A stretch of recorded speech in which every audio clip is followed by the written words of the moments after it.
Nick, I'm so glad to have a few moments to talk to you.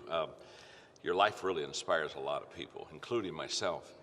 And in my book, of course, Sometimes You Win, Sometimes You Learn, it's really written to help people who have gone through failure. And of course, the question is not, did you fail? We all fail. But what did you learn?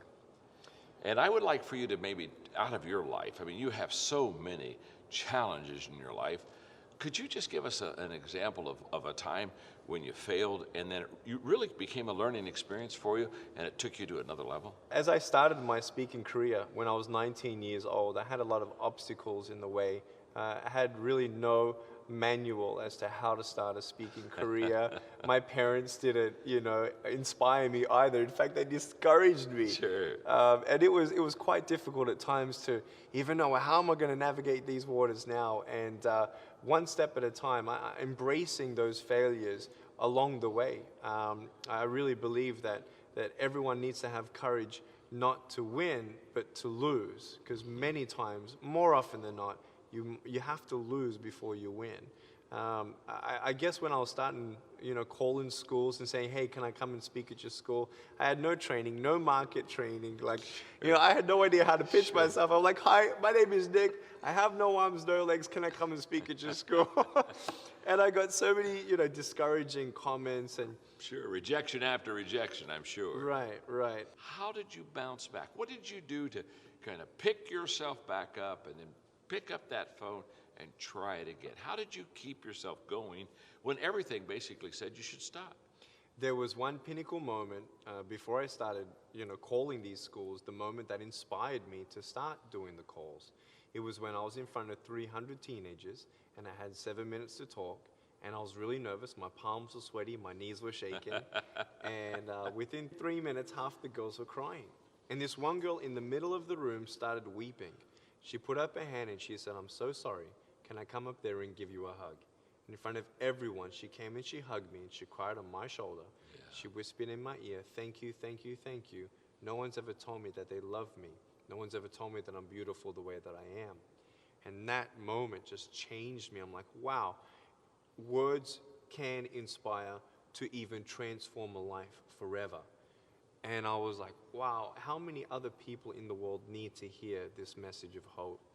And so every time I hit a rejection, I went to the first thing, the purpose of what really inspired me to go down that track from the beginning. It's because I witnessed one life changing forever.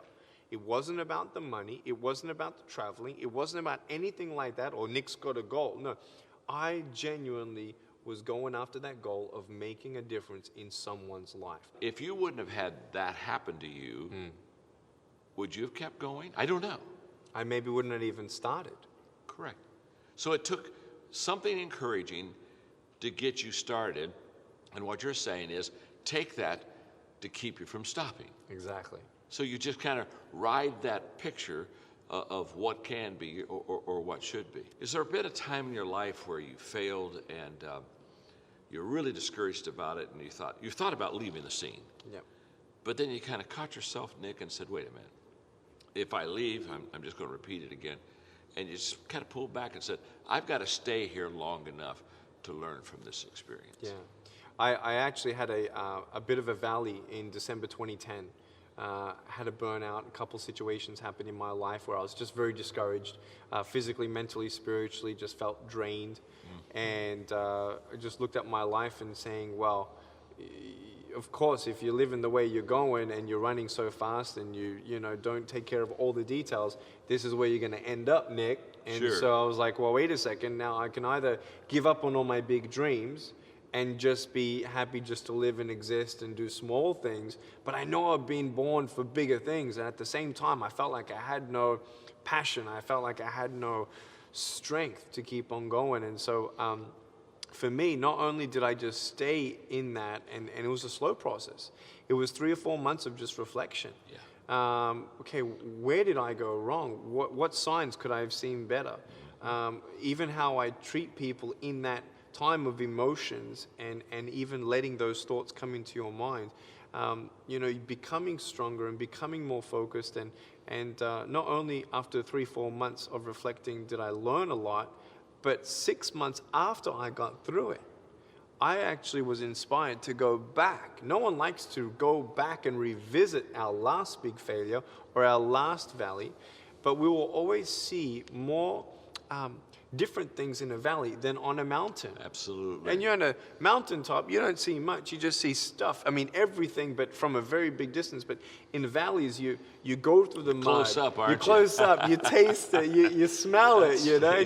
And that's how life is. And you will always learn more on a bad day than a good day. And, don't be afraid to just embrace that. And only because of my faith and my personal relationship in God did I believe I had, that carrying grace and the love of my family who encouraged me, and coming back to the principles of who I am and why am I here and why am I doing what I'm doing. Yeah. So here's the question. You're now a major motivational speaker, and millions of people are following you, and you're just having huge success.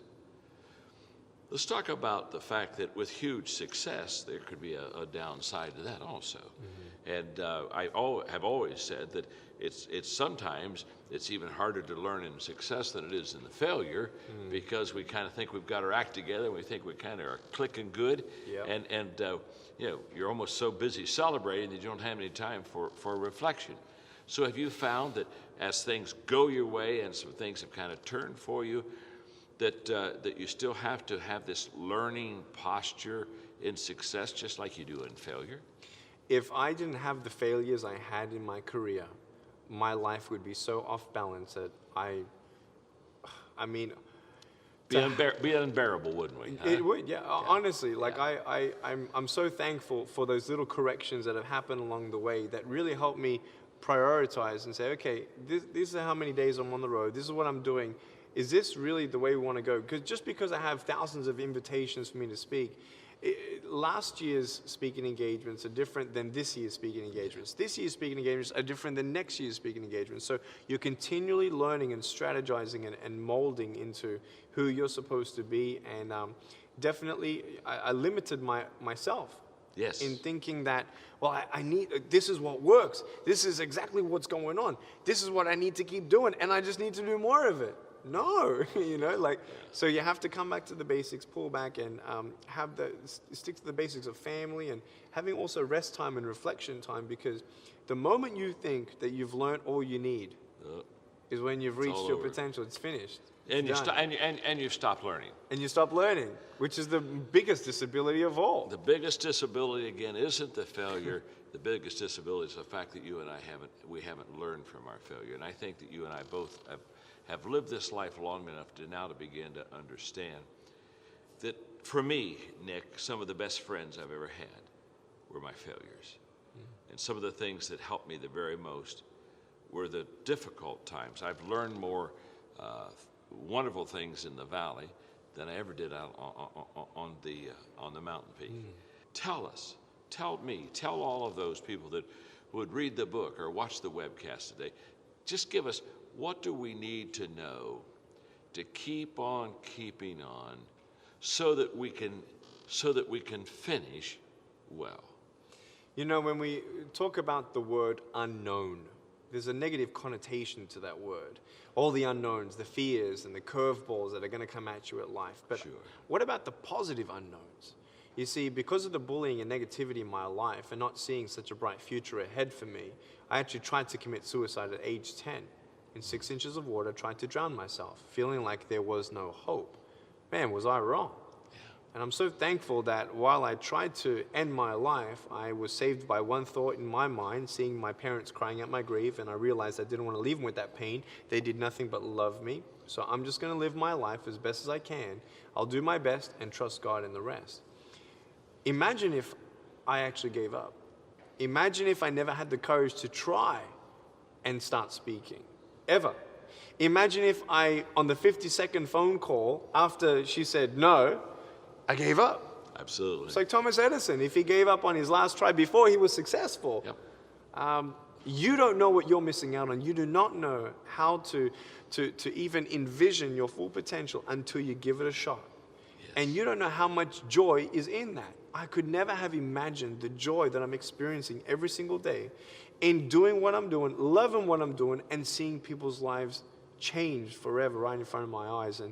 And there's just so much joy out there that sometimes we are the ones we're scared, fear, you know, and fear, disappointment and embarrassment, whatever you want to say. We are the ones that really are standing in the way of our full potential. We just got to get out of our way and our destiny's way. But here's the key, and here's what I think we want all of those who are with us today to know. You don't know how far you have to go before you have that breakthrough. But you do know if you don't keep going, you'll never get there. You'll never get to that breakthrough. Would you agree with that? Absolutely. And what's so inspiring about you, Nick, what just absolutely just turns me and all the people that watch you and listen to you on, is you are a great example. My precious friend, you are a great example Thank you. of getting back up. And going down and getting back up, or like my friend in college who one time said, John, I'm never down. I said, what do you mean you're never down? He said, I'm either up or I'm getting up. And you, Nick, are an example of a person, look where you are today. But you didn't get here by accident. You didn't get there by a series of successes. You got there by a series of failures of which you learn. And here's what I say. Failure after failure, put alongside of that learning experience after learning experience, compounds the learning experience until you have a breakthrough mentally, spiritually, physically, emotionally, that allows you to understand that failure is not final, but if you learn, you will always come out on top. I love it. You have given us a wonderful, wonderful sharing of your experience. I'm encouraged. We're all encouraged. And the way to kind of wrap this up is I just got to give you another hug. Thank you, my friend. Love you so much. I love you too, Thank Nick. you for what you do. For inspiring all of us today. Thank you. Yeah.